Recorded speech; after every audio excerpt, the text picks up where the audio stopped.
ధన్యవాదాలు sir. Special మెన్షన్లో మాట్లాడే అవకాశం ఇచ్చినందుకు సార్. సార్ ఇక్కడ కొన్ని మల్టిపుల్ సమస్యలు నా దృష్టికి వచ్చినాయి అధ్యక్ష. తమరి ద్వారా అవి ప్రభుత్వం ముందు ఉంచదలుచుకున్నాను అధ్యక్ష.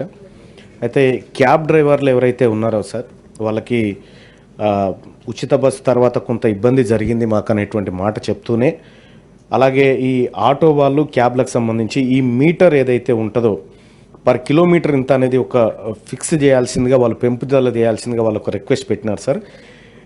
అది తమరి ద్వారా ముందు పెడతా ఉన్నాను సార్. ఇది ఒకసారి ఇదొక అంశం సార్. ఇంకా రెండో అంశం సార్, ఇక అసిస్టెంట్ ఎగ్జిక్యూటివ్ ఇంజనీర్స్కి సంబంధించి ప్రమోషన్లో కొంత ఇబ్బంది జరుగుతుందనేటువంటి అంశాన్ని కూడా వాళ్ళు నా దృష్టికి తీసుకొచ్చినారు సార్. ఈ అంశాన్ని కూడా తమ ద్వారా స్పెషల్ మెన్షన్స్ కాకుండా పిటిషన్స్ కింద ఇవ్వండి. Okay sir, right sir. ఇక స్పెషల్ మెన్షన్ విషయానికి వస్తే సార్ అవి కూడా ఉన్నాయి సార్. కాకపోతే స్పెషల్ మెన్షన్ ఓరల్గా చెప్పండి సార్. సార్ స్కూల్స్కి సంబంధించి సార్ టైం ఇస్తాను సార్, ఆ సందర్భంలో ఇవ్వండి. Right sir. స్కూల్స్కి సంబంధించి సార్ ఇప్పుడు మనం ప్రభుత్వ పాఠశాలల్లో చాలా చోట్ల కూడా వసతులలేమి ఇవన్నీ అసౌకర్యాలు ఉండేవి సార్.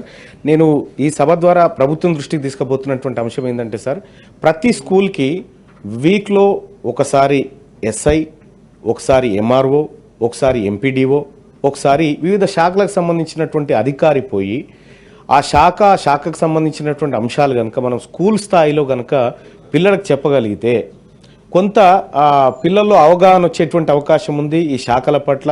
తర్వాత ఇంకొకటి, ఒకసారి ఒక పోలీస్ అధికారి అక్కడికి పోతే పోలీస్ వ్యవస్థ ఏంది, ఎట్లా ఉంటుంది, పోలీసులు ఎలాంటి సందర్భాల్లో నిర్ణయాలు తీసుకుంటారు, కేసులు కడతారు అనేటువంటి ఇవన్నీ వివరాలు కనుక మన స్కూల్ ఎడ్యుకేషన్ టైంలోనే పిల్లలకు కొంత అవగాహన కల్పించగలిగితే పిల్లల్లో కొంత పరివర్తనలో మార్పు వచ్చే అవకాశం ఉంటుంది సార్.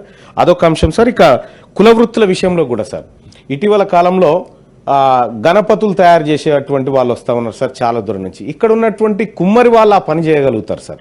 ఎవరైతే శాలివాహనులు ఉన్నారో వాళ్ళు ఆ పని చేయగలుగుతారు సార్. వాళ్ళను ప్రోత్సహించే విధంగా ఆ కార్యక్రమాలు ఉండాలి సార్. అలాగే ఇక వడ్డెరలకు సంబంధించి వాళ్లకు ఆ బండలు కొట్టుకునే మైనింగ్ విషయంలో కనుక ప్రభుత్వం ప్రోత్సాహం కల్పించగలిగితే వాళ్ళ కుల వృత్తికి సంబంధించినటువంటి అంశంలో ప్రభుత్వం తోడ్పాటు అందించినట్టు ఉంటుంది అనేది నేను ఒక సూచన సార్. ఇక రెండోది వడ్రంగి పని వాళ్ళు సార్ ఇవాళ గుజరాత్ నుంచే వడ్రంగి పని చేస్తూ ఉన్నారు సార్. కేవలం ఇక్కడ ఉన్నటువంటి వడ్రంగులు దుగాడ బట్టే కాడ వీళ్ళు ఉంటున్నారు సార్, కాంట్రాక్టులు బట్టే కాడ వాళ్ళు ఉంటా ఉన్నారు.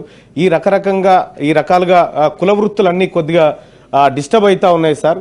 సో వీళ్ళకు కూడా నైపుణ్యాలు పెంచేటువంటి కార్యక్రమాలను ప్రభుత్వం చేస్తే బాగుంటుందనేది నా సూచన సార్. ఇక రెండోది కార్పొరేట్ హాస్పిటల్ సార్. ప్రతిరోజు నా ఆఫీస్కి 100 మంది వస్తారు సార్ చిన్నపిల్లలకు వైద్యం. ఎక్కడికి పోయినా కార్పొరేట్ ఆసుపత్రిలో మొన్ననే గౌరవ పెద్దలు నర్సిరెడ్డి గారు ఆయన పిటిషన్ నేను చూడడం జరిగింది సార్.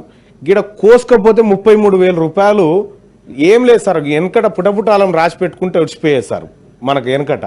కానీ 33,000 రూపాయలు 40,000 రూపాయలు దానికి బిల్లు వేసినారు సార్. ఈ రకంగా లక్షల రూపాయలు దోపిడీకి గురవుతున్నాయి సార్ కార్పొరేట్ వ్యవస్థలో.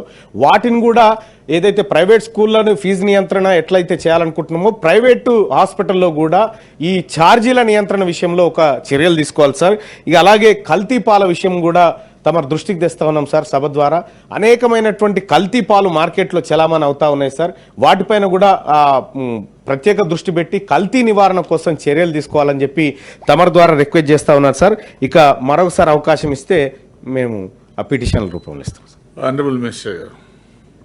అధ్యక్ష గౌరవ సభ్యుడు చెప్పింది నోట్ చేసుకోండి.